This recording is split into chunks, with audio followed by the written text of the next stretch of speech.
Ya, kalau nanam 1 hektar harus menggunakan berapa kawat atau berapa waktu? Aduh.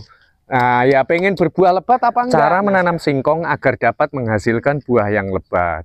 Seperti ulasan tempo hari ya, mungkin buat teman-teman udah pada tahu cara memilih bibit yang baik. Nah, sekarang sesuai dengan prakteknya, saya akan menunjukkan nanti dalam memotong bibit singkong itu sebaiknya jangan terlalu panjang karena nanti justru malah tidak subur. Lalu bagaimana cara yang tepat Bang sesuai dengan prakteknya di lapangan? Oke, ini 3 mata tunas ini harus kita pendam ke dalam tanah 1, 2, 3. Terus kemudian 3 mata tunas harus kita munculkan 1, 2, 3. Ini untuk takarannya nanti di atas seperti ini ya. Bukan tanpa alasan seperti ini. Kalau nanti bibit singkong terlalu panjang, maka pertumbuhan tunasnya akan terganggu karena akar yang tumbuh di sekitar areal bawah, dia akan kebanyakan menyuplai tunas-tunas yang akan dimunculkan. Itu alasannya. Dan kita harus perhatikan mana di bagian bawah tadi. Kebetulan ini karena sudah ada potongan yang lama ya. Jangan sampai nanti menanamnya terbalik. Dan ini saya buat 2 sampel ya. Seperti ini 1, 2, 3, 4, 5, 6. Nah ini kemudian langsung kita pangkas. Dan saya akan memberikan 2 sampel cara menanam singkong yang baik agar dapat menghasilkan buah yang banyak. Seperti ini juga bekasnya udah lama ya. Jadi yang di atas harus betul-betul kita perhatikan. Untuk menyingkat kata, kita harus menggunakan jenis kawat semacam ini ya. Boleh menggunakan kawat apapun. Kenapa harus menggunakan kawat Bang? Apakah tidak boleh selain menggunakan kawat? Bisa menggunakan pengikat. Kawat tersebut ini berguna nanti supaya bibit singkong kita ini tidak terbelah ya. Dan kemudian langsung kita pangkas seperti ini. Ada juga yang kemarin itu komplain ya, kalau nanam 1 hektar harus menggunakan berapa kawat atau berapa waktu. Aduh.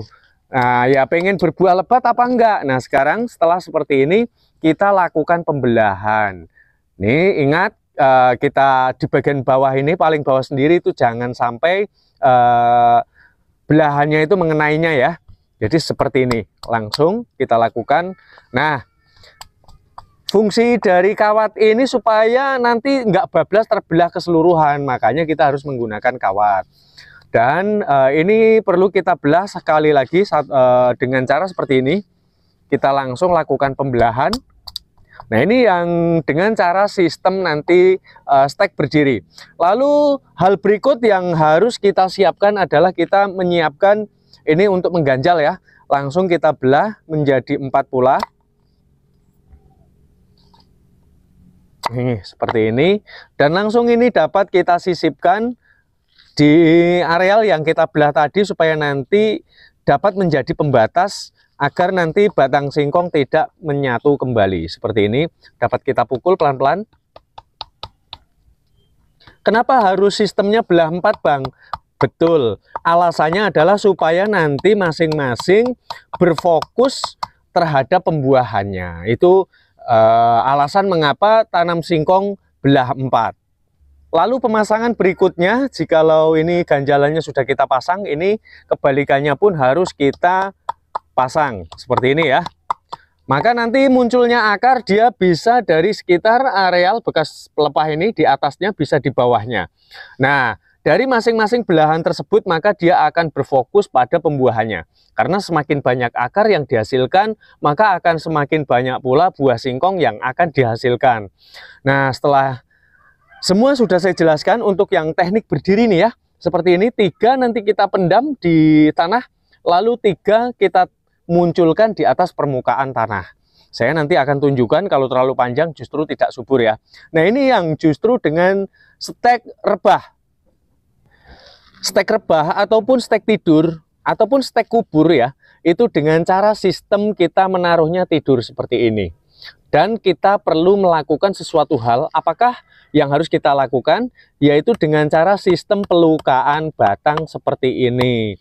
Manfaat dari pelukaan batang itu untuk apa sih Bang? Itu para petani, ya mungkin sobat bertanya-tanya ya kalau belum pernah melihat treatment semacam ini. Hal tersebut itu ada kaitannya dengan faktor fotosintesis. Agar nanti ketika akar sedang dibantu oleh klorofil daun, dia sedang melakukan pemasakan makanannya, maka dia tidak akan dengan mudah untuk lari ke kanan dan ke kiri.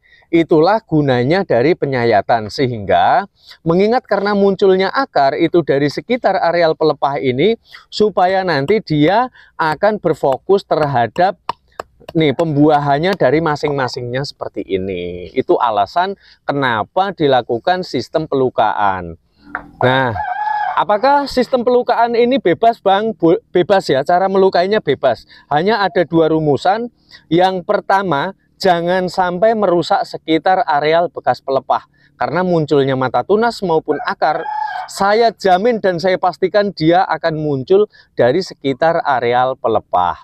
Lalu yang kedua, jangan melukai secara menyeluruh, umpamanya seperti ini ya, sampai tidak ada kulit sama sekali yang tersisa. Jadi harus ada bagian kulit yang masih tersisa, sehingga pelukaan tersebut ini hanya berfungsi sebagai untuk menghambat hasil dari fotosintesis. Sebagaimana yang sudah saya sebutkan ya, kalau terlalu panjang, karena ini pelepah, mata tunas yang muncul ke atas ini menentukan juga sedikit banyaknya buah. Kalau terlalu panjang seperti ini dengan jarak nih, terlalu panjang kan dia, sehingga yang dimunculkan itu ya kayak gini, paling 1 hingga 2 mata tunas. Semakin banyak mata tunas yang muncul, maka akan semakin banyak pula buah yang akan dihasilkan. Maka untuk menghindari hal semacam ini, kita membutuhkan ukuran yang sesuai dengan kebutuhannya. Dan menjadi jaminan bukan hanya 100% tapi 1000%. Tekstur tanah yang digunakan itu sebaiknya jangan tanah yang berjenis lengket. Pergunakan tanah yang mawur seperti ini ya. Juga kalau bisa yang bebas dari batu-batu yang besar. Seperti ini. Setelah semuanya kita meyakini semuanya ini gembur ya, ini karena sudah saya siapkan, emang ini lahan untuk saya menanam singkong. Langsung saja ini kita pendam 1, 2, 3 mata tunas kita pendam, dan 3 mata tunas ini yang tampak dari atas seperti ini. Oke, saya rasa untuk yang jenis belah 4 stek berdiri sudah cukup jelas ya.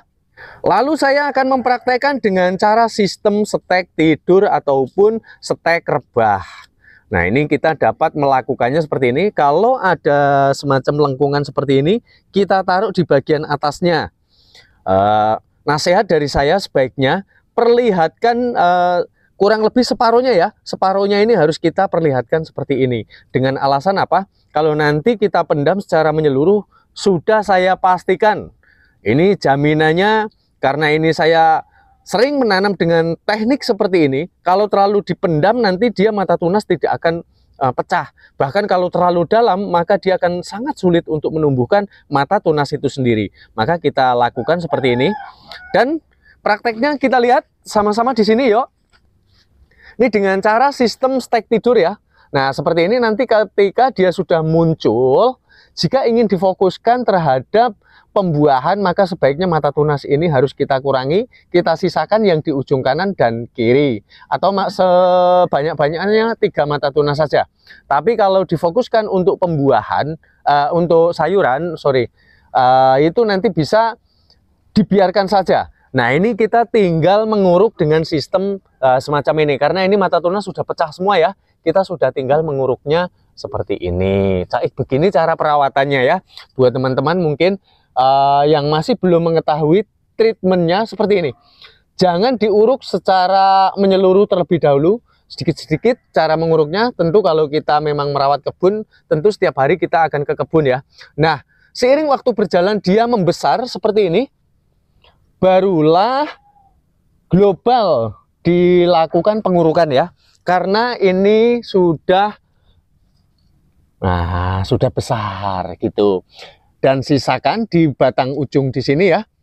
Ini dapat langsung kita pangkas seperti ini ya, karena kita akan memfokuskan pada pembuahannya. Sisakan di ujung sini dan di ujung sini, dan maksimal dia 3 mata tunas saja. Ini harus kita kurangi. Seperti ini kita lakukan penimbunan. Oke, terima kasih buat sahabat semua. Semoga artikel ini dapat memberikan kemanfaatan untuk para sahabat semua yang ingin berbudidaya tanaman singkong ya. Kita jumpa pada konten bermanfaat lainnya. Tapi sebelum itu saya juga ingin menunjukkan nih buat teman-teman. Coba dilihat di sini ya. Ini pun pertumbuhannya agak terhambat. Karena kenapa? 1, 2, 3, 4, 5, 6. Terlalu banyak mata tunas yang harus dia suplai. Sedangkan akar itu pertumbuhannya perlahan. Makanya pertumbuhannya ini dia akan sangat terhambat sekali. Yang pas tentunya ya dengan cara sistem kita menyisakan 3 mata tunas saja. Oke, terima kasih buat sahabat. Kita jumpa pada konten bermanfaat berikutnya.